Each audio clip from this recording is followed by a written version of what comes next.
very good morning and welcome to the Breakfast Rundown on TV1. I'm Therunee Karunaratne and as always we're coming to you live from our Newsfirst studios here in Colombo. We'll be off to the start of a brand new week and this morning too we're ready to bring to you details of all the top stories from both here at home and around the world. Stay tuned with us right throughout. We have all the news in detail. Let's start off with news here at home. Minister of Public Security Ananda Vijaypala says that 10 hospitals have now been designated to provide treatment for individuals who are severely addicted to narcotics. The minister made this announcement while addressing the Kalutara district meeting of the nationwide mission titled A Nation United.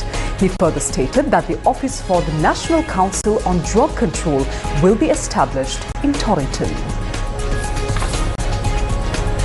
Meanwhile, the Government Medical Officers Association says that it will launch trade union action from 8 a.m. today. GMOA media spokesperson Dr. Chamil Vijay said that this decision was taken in protest against what he described as the government's neglect of the health service of Sri Lanka and medical professionals through the 2026 budget. He stated that with this trade union action, hospitals will no longer issue prescriptions for patients to obtain essential medicines and equipment from external pharmacies when such items are unavailable in hospitals. Dr. Vijay Singha added that recommendations for laboratory tests unavailable in hospitals will also be withheld during this period of trade union action. He further noted that under this trade union action, political leaders, religious leaders, civil organizations and the general public will be informed about the budget's failure to address critical issues within the health sector. Additionally, the GMOA has decided that its members will refrain from voluntarily participating in health camps as well as clinics that are organized by political groups from today onwards. The association has also decided to halt the deployment of doctors to newly opened hospital wards and units that lack adequate medical staffing. Now, Dr. Chamil Vijay also said that a special discussion between the President and the GMOA's Executive Committee is scheduled to take place this morning. Let's move on to more local news. The second day of the 2026 Budget Committee stage debate is scheduled to take place today. Accordingly, the expenditure heads of the Ministry of Justice and National Integration will be taken up for debate. The committee stage debate of the budget will continue until the 5th of December. And then the vote on the third reading of the budget is scheduled to be held on the 5th of December at 6 p.m. The second reading of the 2026 budget was passed on the 7th of November in Parliament with a majority of 118 votes. In a notable development, Manu Ganesan and 3 other MPs of the Tamil Progressive Alliance, which is an allied party of the Samagi Jana Balavega, voted in favour of this budget, particularly in support of the proposal to increase the wages of plantation workers of Sri Lanka. Jeevan Thondaman, General Secretary of the Ceylon Workers' Congress, who is also part of the opposition, also voted in favour of the budget, marking another significant moment during this vote. The 2026 budget was presented to Parliament by President Anura Kumara Dissanayake in his capacity as the Minister of Finance on the 7th of this month. Now, astronomers say that Leonid's meteor shower will be visible to the public in Sri Lanka today and tomorrow as well. This spectacular meteor display can be observed with the naked eye, requiring no special equipment. Senior lecturer in astronomy Gihan Veerasekara stated that this meteor shower will be visible around midnight tonight as well as early tomorrow morning. Meanwhile, a police sergeant and his son arrested over the assault of the officer in charge of the Trincomalee Terrorism Investigation Division have been remanded until tomorrow on orders of the Trincomalee Acting Magistrate. Police stated that the injured officer is currently receiving treatment at the Trincomalee Hospital. According to the police, this assault is believed to have stemmed from a personal dispute. Now, a woman has been arrested for allegedly allegedly assisting in the fatal shooting that occurred in Cartagena recently. Police said that the suspect had connections with a member of an overseas criminal gang and had provided the suspects with a car to carry out this killing. The woman is also accused of providing the gunmen information about the victim's travel route. The 32-year-old suspect was arrested in Aldarupavidia after investigations found her involvement in facilitating this murder. The shooting, which took place on the 7th of November on the 16th lane in Cartagena, resulted in the death of one individual.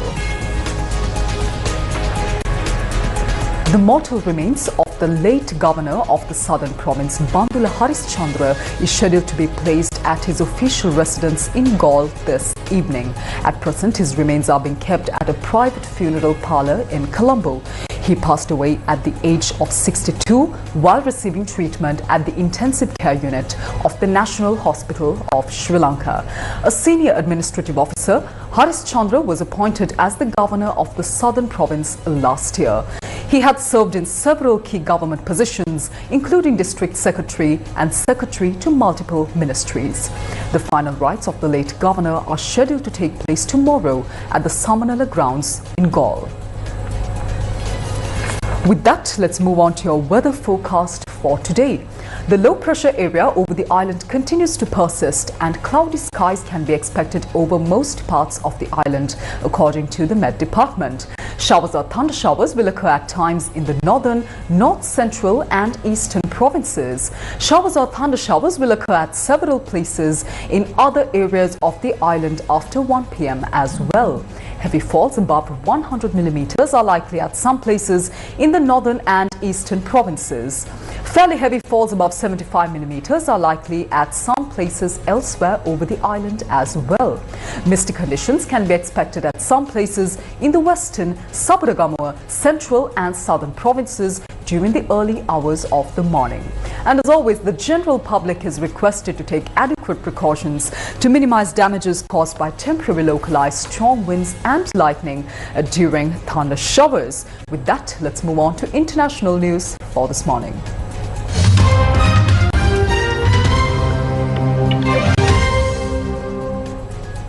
Starting off with international news from the Middle East, the Israeli military has killed at least 3 Palestinians in Gaza as the coastal enclave reeled from heavy rains, flooding shoddy makeshift tents housing thousands who have been denied adequate shelter owing to Israel's continued throttling of aid supplies. International media reported that 3 people had been killed after Israel bombed east of Khan Yunis in southern Gaza. The same day, Israel also struck Gaza City's Zaytun neighborhood and areas close to the southern city of Rafah. The United Nations Agency for Palestinian Refugees, or UNRWA, said that 13,000 families in Gaza, whose homes were destroyed during 2 years of indiscriminate Israeli bombardment, are now exposed to freezing temperatures and flooding in woefully inadequate shelters. UN data shows that more than 80% of all buildings and housing units in Gaza have been damaged or destroyed since the start of the war. But Israel continues to block the entry of tents and mobile homes into the enclave despite the ceasefire, which was meant to unleash a flow of aid to stricken residents.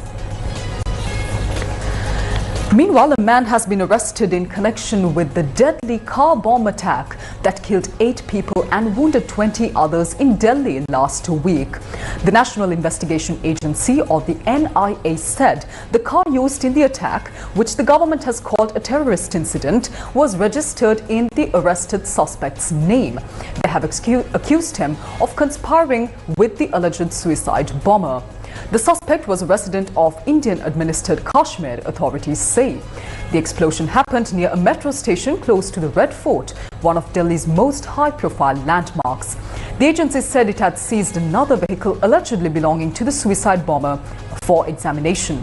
So far, it has interrogated 73 witnesses, including people injured in this blast. The blast outside the historic fort was the first such explosion in the heavily guarded city since 2011. Shifting your attention to the United Kingdom, Britain said it would make refugee status temporary and the wait for permanent settlement would be quadrupled to 20 years under the country's most sweeping overhaul of policy on asylum seekers in modern times. The Labour government has been hardening its immigration policies, above all on illegal small boat crossings from France, in efforts to stem the soaring popularity of the Populist Reform UK party, which has driven the immigration agenda. The government said it would take inspiration from Denmark's approach, one of the toughest in Europe, where growing anti-immigrant sentiment has led to increased restrictions in many countries and widely criticized by rights groups.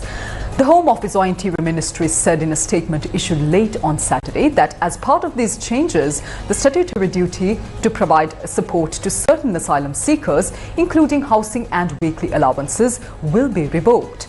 Also, the Home Office said that protection for refugees would now be temporary, regularly reviewed and revoked if the home country was deemed safe. Let's take a look at what the Secretary of State for the Home Department had to say.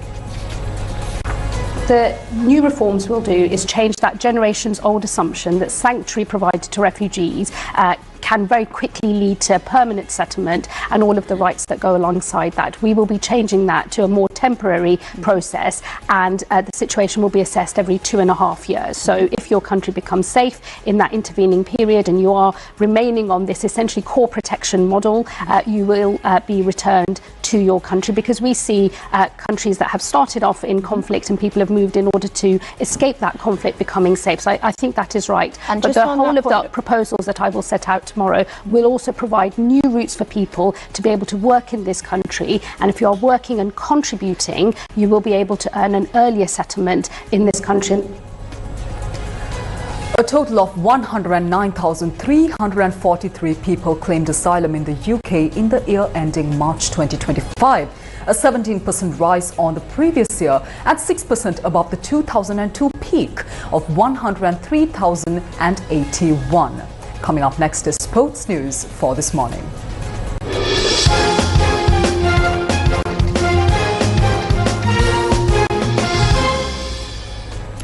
Pakistan won the one-day international series against Sri Lanka 3-0, clinching the third and final match by 6 wickets in Rawalpindi.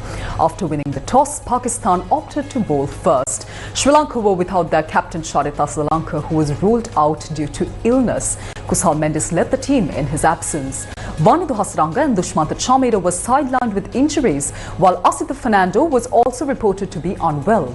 In their place, Jeffrey Vandersay, Eshan Malinga and Mahesh Theekshana were brought into the playing 11.